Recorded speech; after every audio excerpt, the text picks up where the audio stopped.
Real estate deals are difficult, okay? And at the end of the deal, most of them end up in one of these equations behind me. This formula works across the board. No matter how different the deal is, one part goes away happy or sad. The best formula is one side going away happy and the other side walking away happy as well. And this is why we're starting with the happy formula. Welcome. My name is Yemi. For you to have a happy formula, very easy.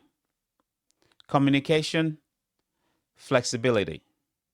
Communications on the side of the agent, flexibility on the side of the buyer or the seller. Communication is actually so serious that sometimes the deal doesn't even get to negotiations. I remember a deal I did, died right away. As soon as we submitted the offer, the whole thing just collapsed because these people were over asking by over $500,000. And they expected us to start negotiating from $500,000 more, which was like the craziest thing I've ever seen. So I asked the other side, I asked the agent, could you just show me some numbers? Because I did mine, and this is what I'm getting for this house. At the end of the day, she told me they just felt that was the number the house was worth. Called me all sorts of names and everything. I was being professional, never said anything nasty back, but I protected my client.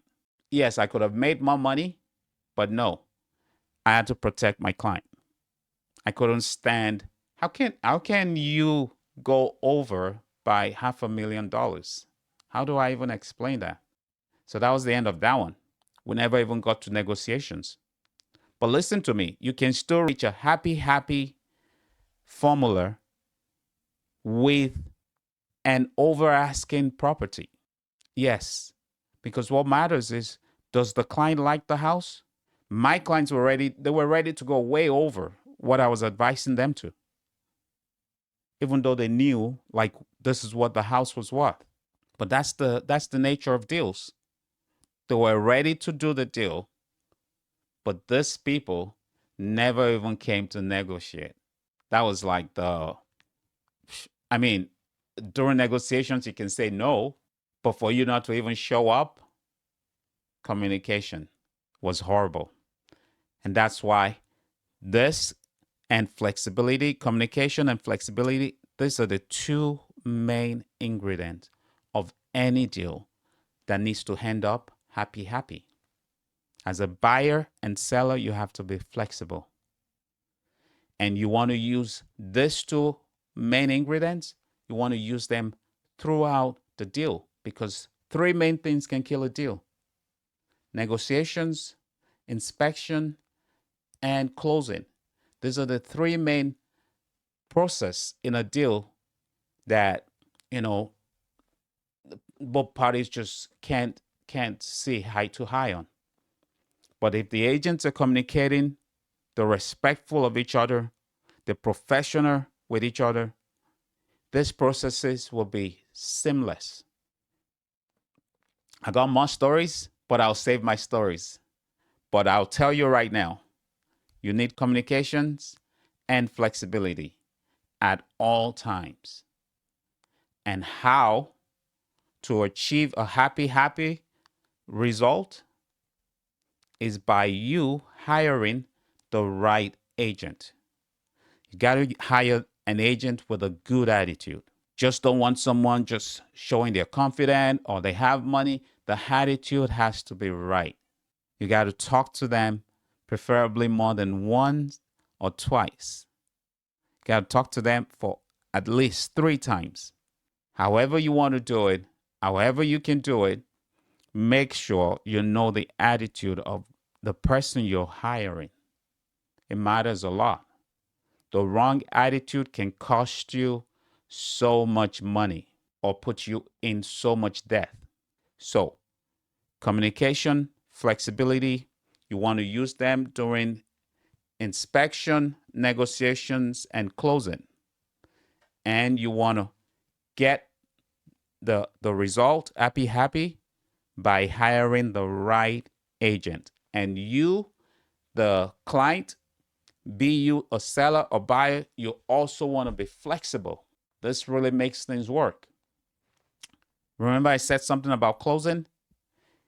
Sometimes closing dates have to be moved. The buyer have to be flexible, the seller have to be flexible. Sometimes this happens even before the offer is accepted. When do you want to close? Oh, we can't do that date. Oh, when do you want to close? We can't do that. You got to be flexible from the get-go. You're going into a deal. I remember my mother-in-law waited 6 months to close because the seller was building their own house. And my mother-in-law said, okay, you know what? I love the house. No rush. I'll wait. She's been in that house for over 7 years now. She waited, and now she's living in the house she wanted. Got to be flexible. You got to be patient with each other. There we go.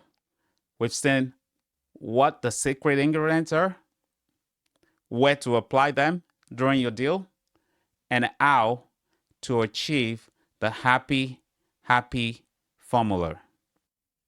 Would it be ridiculous of me to ask you to please subscribe? But more than that, could you drop a comment? I like to know how you like this video or what you think I need to change. It'll be a great help for me to know for the next video what to improve upon and what you like to see. Comments are more important than likes at this point. Please drop a comment. Thank you. See you at the top.